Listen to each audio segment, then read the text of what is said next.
I met Ellie at my cousin Rachel's engagement party on a chilly Saturday in September. She was sitting at the edge of the porch steps, drink in hand, laughing with some guy I didn't recognize. She looked over, caught me staring, raised an eyebrow like, "You good?" And I walked right over like an idiot with no game plan. I was 26, had just sold the small auto parts business I built from scratch during high school and kept going through college, busted my ass for years. A regional chain bought it out and I walked away with just under 900 grand after taxes. 850 to be exact. Still lived like a broke mechanic, though. Same '06 Chevy, same 2-bedroom duplex near Dayton, same boots with the hole in the sole. My old landlord used to joke that I had money like a CEO but lived like his janitor. I didn't see the point in flashing it. Ellie was different, smart, funny, said she was studying retail marketing at Kent State, working part-time at a boutique in Columbus. She made a joke about how overpriced scarves were just rebranded lies, and I about choked on my beer. We talked all night, didn't feel forced. She was quick, had that kind of dry humor that you don't get often in people our age. We started seeing each other a couple weeks later.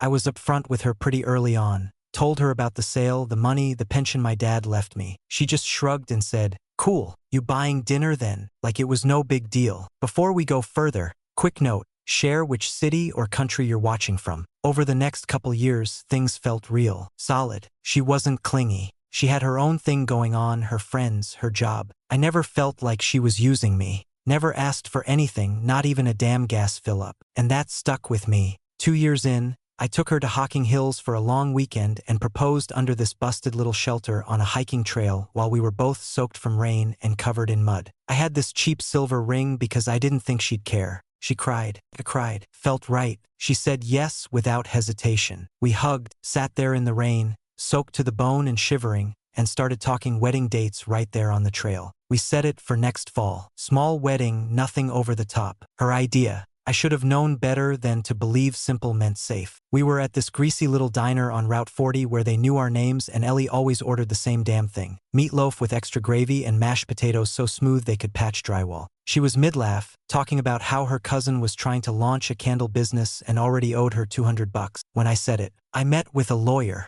I'm putting together a prenup. Her fork stopped halfway to her mouth. She blinked, just once. Then her smile dropped like someone pulled a switch. A prenup. Her voice cracked a little. You think I'd take your money? I kept my voice calm. It's not about that. It's just protection. For the stuff I had before we got engaged. The condo, the pension, the sale money. Standard stuff. She stared at me like I'd slapped her. Standard? Since when are we standard? You think I'm planning some divorce payday? No, I said, keeping my tone low. I think people change. Shit happens. I'm just being careful. If you really trusted me, you wouldn't need this. That one hit me in the chest, hard, but I held the line. This isn't about trust. It's about protecting what's mine before we're legally tied together. That's not weird. That's smart. She sat back, arms folded tight across her chest, eyes glossing over. You're choosing money over love, over me. It's not a choice, I said. I've seen what happens when people don't plan ahead. I'm not putting myself or you through that if things go south. She grabbed her purse, stood up so fast her chair screeched back against the tile. You know what? She said, loud enough for the couple in the next booth to pause their chewing. I thought you were different, but you're just like every selfish guy I've ever known. I didn't stop her. She walked out,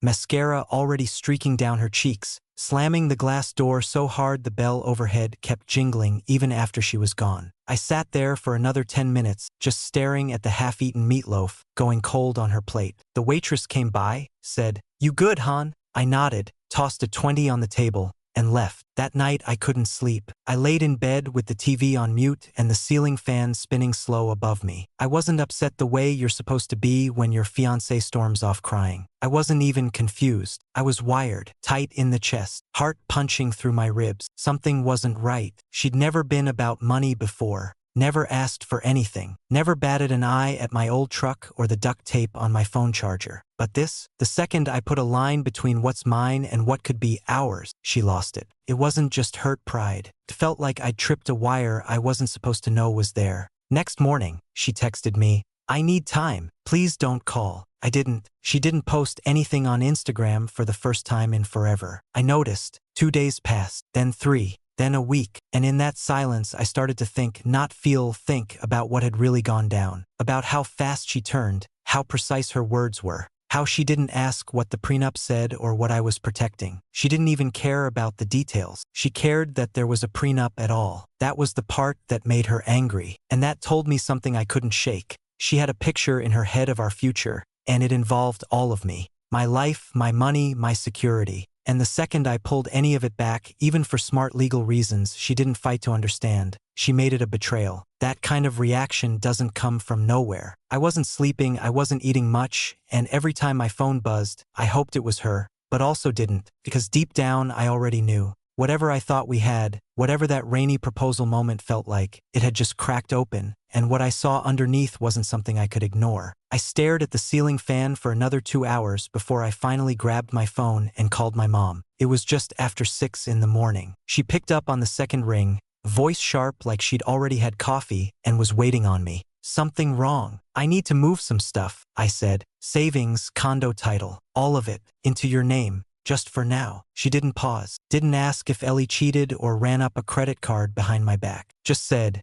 okay, you want me to come with? No, I'll handle it. Just hold on to it for me. If Ellie's really with you for you, this won't matter. That's all she said. No lectures. No, I told you so. That's how I knew she'd been thinking the same thing I had. That afternoon, I took a long lunch and went to the credit union first. Sat down with a notary and signed over every account I'd built since the sale. The condo deed, too. We filed everything clean and proper. My name was still on the mortgage, but Mom's name went on title and all the assets moved to her trust. Legally airtight. When I walked out, I had whatever was left in my checking account, around $4,000, my weekly paycheck, and the same old Chevy I'd been driving since college. That was it. I didn't feel broke. I felt clear. I waited until Friday to reach out to Ellie. Told her I wanted to talk and asked if she wanted to meet at the diner. She agreed right away. She showed up in that green sweater I always liked, makeup light, smile ready. Sat down and grabbed my hand like the last week hadn't happened. I've missed you, she said. I've been thinking, I told her. You were right. I shouldn't have led with a prenup.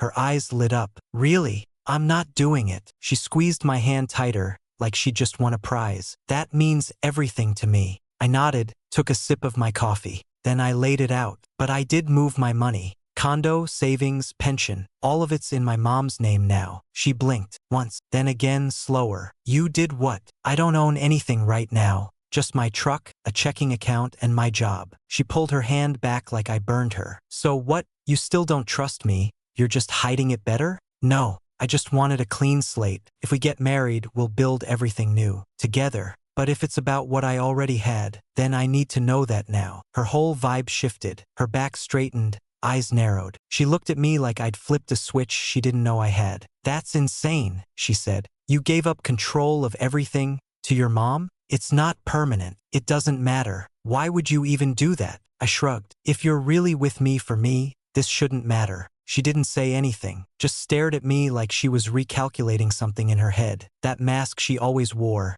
cool, sweet, unbothered, was slipping, and I could see something else underneath it. Wow, she finally said. You really don't get it, do you? Then she stood up, tossed her napkin on the table, and walked out again. No hug, no tears this time, just stone-cold silence. And that told me everything I needed to know. The letter came 4 days later. Plain white envelope, no return address. Looked like junk mail, but I opened it anyway, standing barefoot in the kitchen with a half-eaten granola bar in one hand. It was from a law firm in Cincinnati. Real stiff language. Fraudulent concealment of marital assets. Intentional infliction of emotional harm. Bad faith negotiations. And my personal favorite, breach of promise to marry. I sat down at the counter and read it twice, slower the second time. Ellie had gotten herself a lawyer. Not a cheap one either, from the look of the letterhead. She wasn't just mad anymore. She was coming for blood. I called mine right after. Alan's a friend of my mom's, gray-haired, blunt, used to teach family law at Miami University. He skimmed the PDF I sent him and let out a laugh so sharp I almost dropped the phone. This isn't 1912, he said.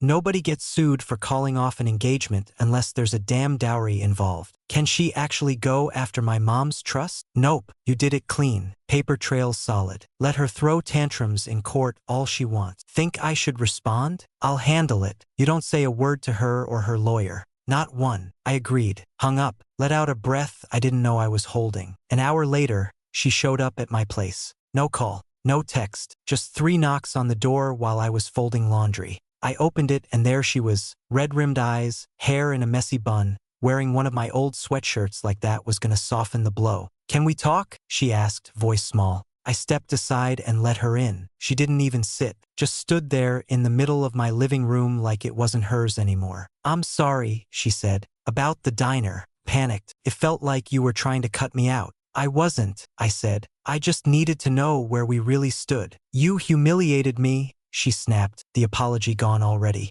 "Do you have any idea how that felt? Finding out you moved everything behind my back." "I didn't do it behind your back. I told you to your face." Her voice cracked. "Your mom never liked me. You let her turn you against me." I raised my eyebrows. "This has nothing to do with my mom. She convinced you I was after your money. Admit it." I didn't answer. I didn't need to. She stepped closer. "Just reverse it. Put everything back and we can move forward. Get married. Fix this." "No." She blinked. "No, I'm not undoing anything." She stared at me like she was trying to find the version of me she could still manipulate. The one who cried with her on a muddy trail and promised her forever. But that guy had his eyes open now. "You said it was about trust," I told her. "So why does it matter where the money is?" "Because that money was our future," she snapped, all the fake softness gone now.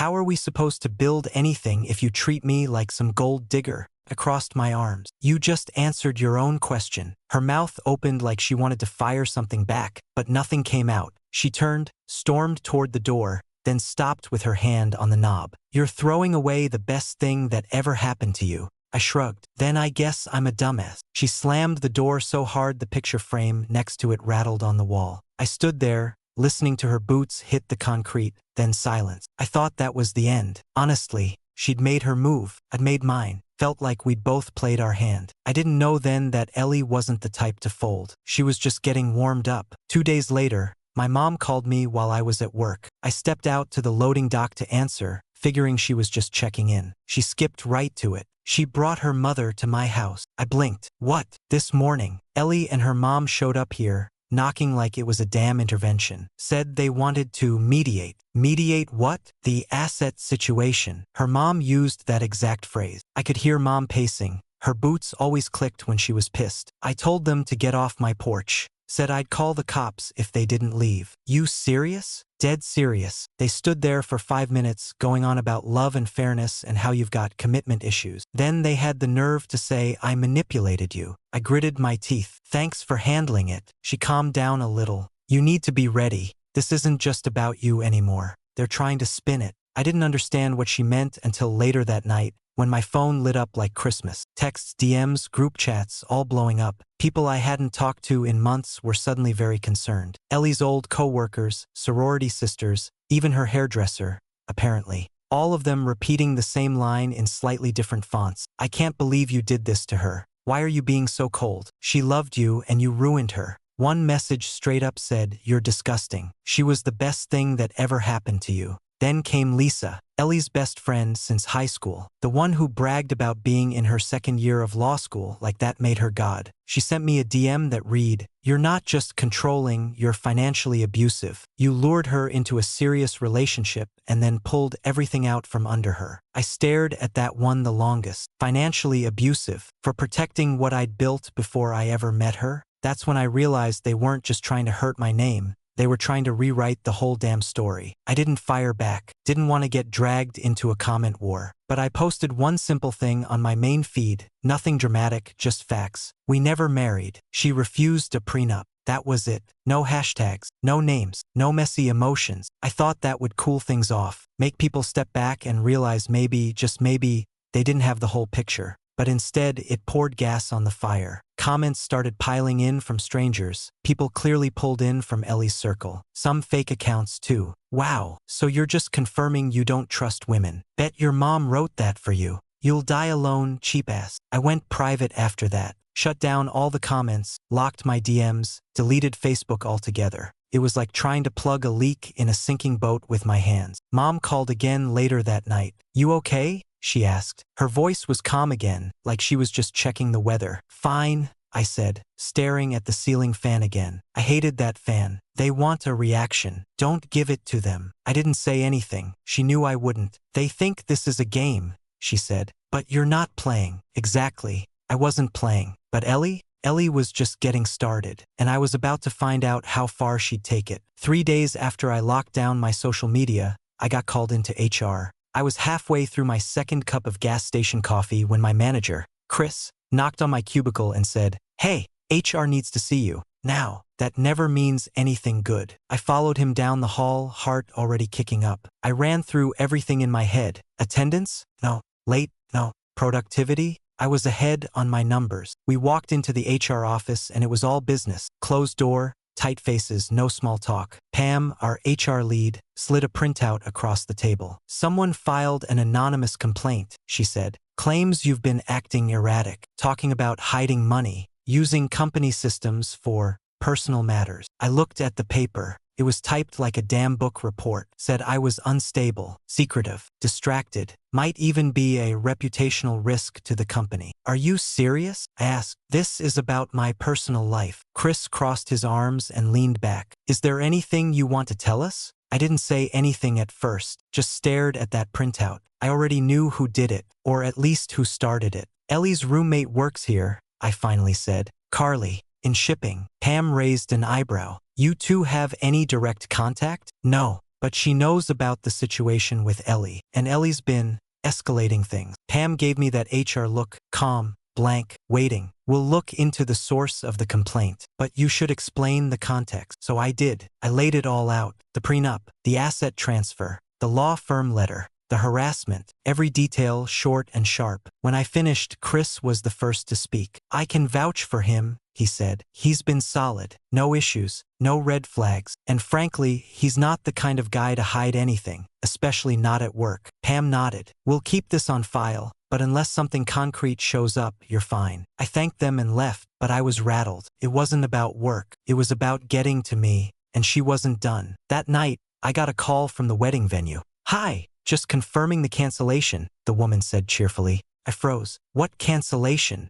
We received an email earlier today from your address. It had your name, date, everything." I asked her to forward it. She did, and there it was, a Gmail address with my name and a string of random numbers. The message said I was canceling due to personal breakdowns in the relationship, and that all further contact should go through legal counsel. I checked my inbox. Nothing sent, because it wasn't me. 15 minutes later, the caterer called, then the DJ, then the photographer. All the same story, same fake email, same tone, same signature. Someone was impersonating me and unraveling everything. I gathered every email, every number, and sent the whole pile to my lawyer. Alan called me the next morning. "She's playing dirty now," he said. "This is a clear pattern of harassment. I'll file a cease and desist." "You think that'll stop her?" He exhaled. "No. But it sets the record. That's what matters when someone crosses the line." I thanked him and hung up, and I just sat there in my truck for a while, staring out the windshield at nothing. This wasn't petty drama anymore.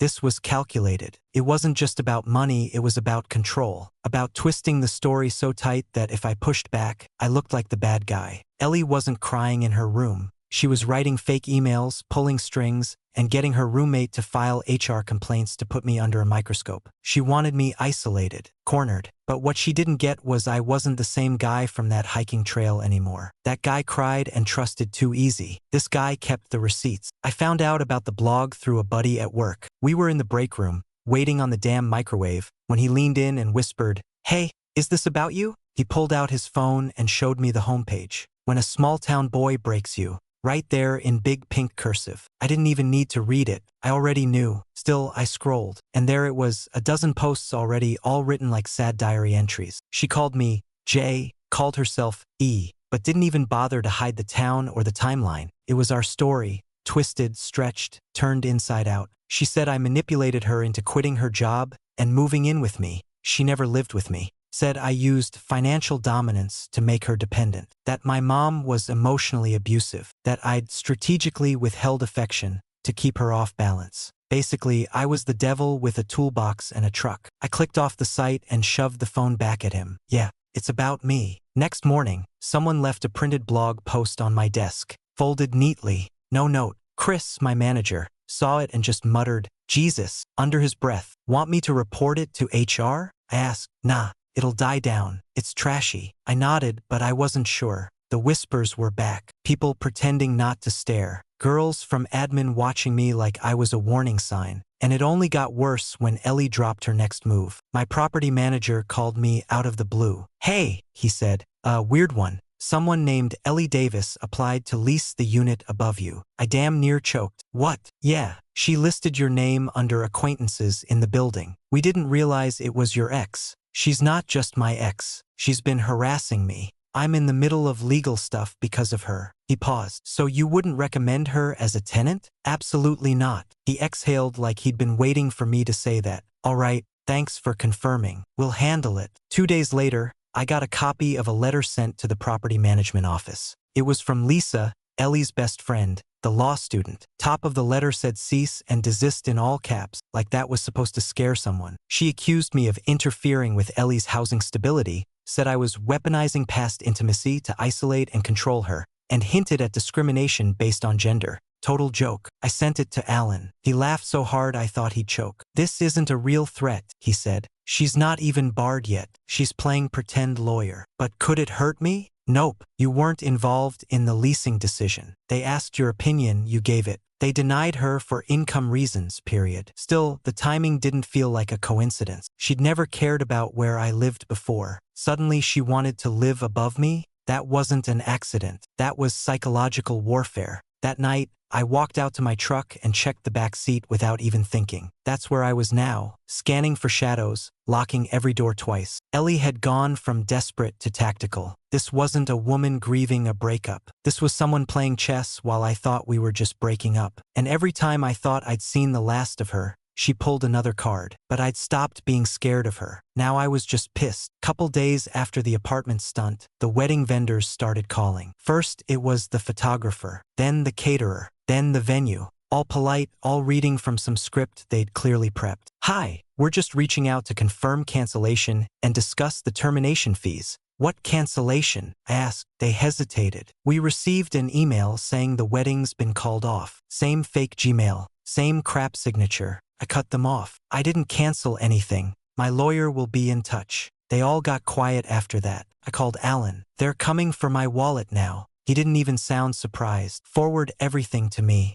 You're not paying a dime. They have no signature, no legal authority, and no cause. Even if she signed the original contracts, doesn't matter. You didn't cancel. That email isn't yours. If they try to force payment, we'll go after them." I followed his lead. Let him handle it. Then my mom called. She was laughing so hard she could barely get a full sentence out. "You are not gonna believe this," she said between wheezes. "Ellie's father just called me." I sat back. "Seriously? Dead serious." Called my cell like it was 1982 and tried the whole be a man routine. I already knew where this was going. "Let me guess. Make things right?" "Exactly," said I. "Raised you to be selfish. That family means sticking by your woman." I rolled my eyes. "What did you say?" I asked him why his daughter refused a prenup if she was so in love with you. That shut me up. She paused for effect. He hung up. I couldn't help it. I laughed. Long and loud. Felt good. That same week, I got a call from Matt, my financial advisor. He sounded more excited than usual. "Hey, just giving you a heads up,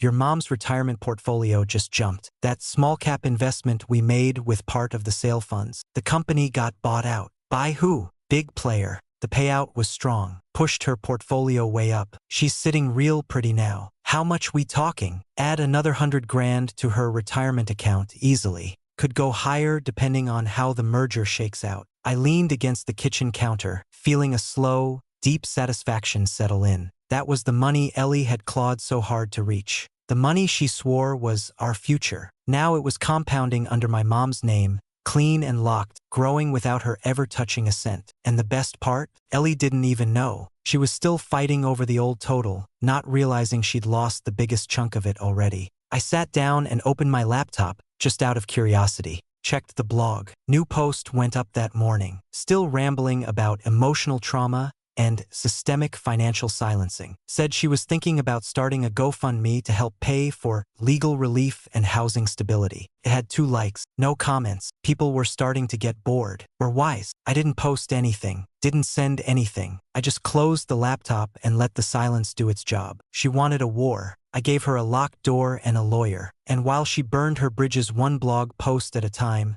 my money was multiplying, far out of reach. After the wedding money dried up, Ellie started coming at me a different way. No more lawyers, no more public blasts, just her creeping back in through the side door. First came a text from a number I didn't recognize. "Can we please talk?" Blocked. Then an email from a weird Gmail address with no name, just numbers. "You were the only person who ever made me feel safe. Don't shut me out." Blocked that too. Then she went old school. A handwritten letter in a pink envelope, delivered to my office mailbox. I opened it just to be sure it wasn't legal. It wasn't. 4 pages of emotional whiplash. Half apologies, half guilt trips. Said she missed us, missed my mom's baked ziti. Said she still had a toothbrush in my drawer and maybe that meant something. I shredded it right in the break room. The blog went quiet for a while. No new posts, no shares, just a dusty archive of half-truths and melodrama. I figured maybe she was finally done. Then I got a message from a buddy who worked at a regional PR firm. One line, "Yo, didn't your ex work for Clarity Creative?" I texted back, "Yeah." "Why?" He sent a screenshot.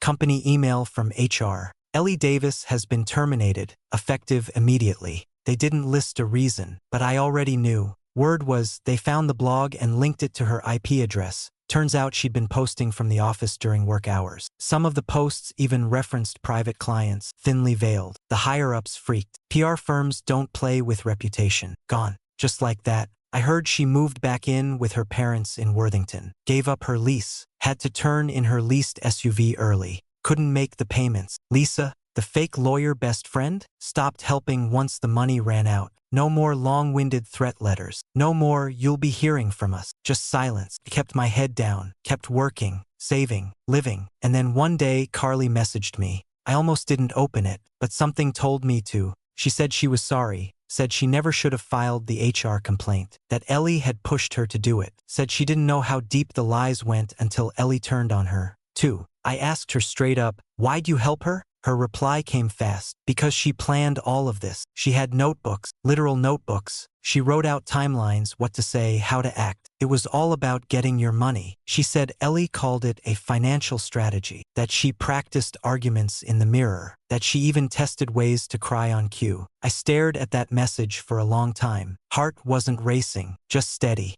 calm. I wasn't paranoid. I hadn't overreacted. She really was building a trap, and I'd stepped right up to the edge of it, about to sign over everything I worked for, because she cried in the woods and called it love. But I didn't fall. I trusted my gut. I shut the door. She lost. I didn't. Couple weeks after Carly's message, Ellie's blog disappeared. No warning, no goodbye post, just gone. Dead link. Instagram went quiet, too. The same people who cheered her on were now commenting things like, "Wait, didn't she lie about the condo?" And, "I thought they never even lived together?" She didn't even try to defend it, just vanished. Then my mom called me again. Same dry tone like she was reading off a grocery list. "Talked to Ellie's dad," she said. "He finally admitted she was in deep credit card debt. Couple accounts in collections. One got sent to court." "Let me guess," I said. "He had no idea." "Oh, he knew. Said she did this before. Some poor guy in college, same fake tears, same money grabs. They had to help him get a restraining order." I didn't say much after that.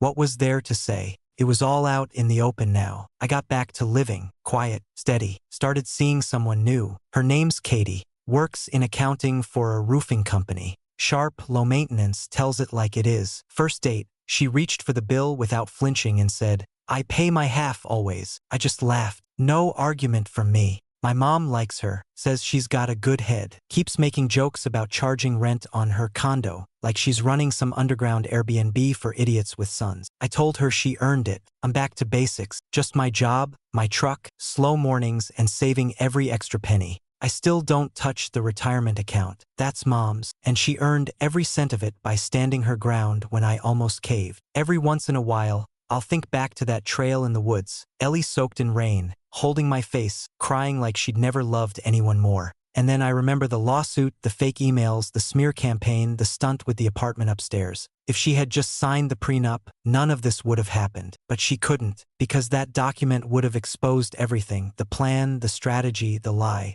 It wasn't about love. It was about leverage. The best decision I ever made wasn't putting my money behind lock and key. It was trusting my gut. When it told me to stop listening to her tears and start watching her hands. What would you have done if you were in my shoes when she refused the prenup? Drop your thoughts in the comments, and don't forget to like and subscribe for more.